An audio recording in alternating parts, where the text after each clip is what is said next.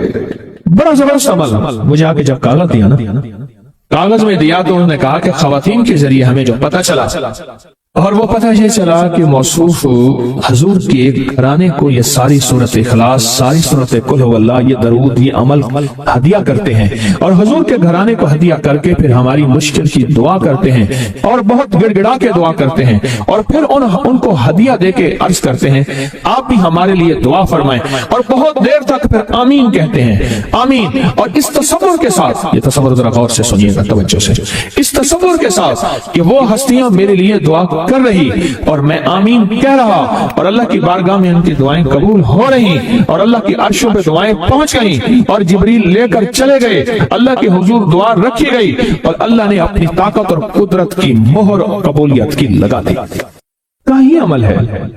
ان کو ہدیہ کرتے ہیں، میں پھر دوہرا رہا ہوں، غور سے سنیے گا، ان کو ہدیہ کرتے ہیں، ان کو ہدیہ کر کے ان کے وسیلے سے دعا کرتے ہیں، پھر ان کو دعاؤں کا عرض کرتے ہیں آپ بھی دعا فرمائیں، آپ بھی دعا فرمائیں، اور ان کو دعاؤں کا عرض کرتے ہیں، اور پھر ان سے دعائیں لیتے ہیں، اور بہت دیر تک آمین اس نیت سے کہتے ہیں کہ وہ دعا فرما رہے ہیں اور ہم ان کی دعاؤں پہ آمین کہہ رہے ہیں۔ یہ ہمارے اکابر کا عمل ہے، یہ ہمارے بڑوں کا عمل ہے، یہ ہماری بڑی بڑی ہستیوں کے عمل ہیں۔ میں اس لیے کہہ رہا ہوں میری کوشش ہوگی کبھی آپ کو شرک اور بدعت پہ نہ لگاؤں،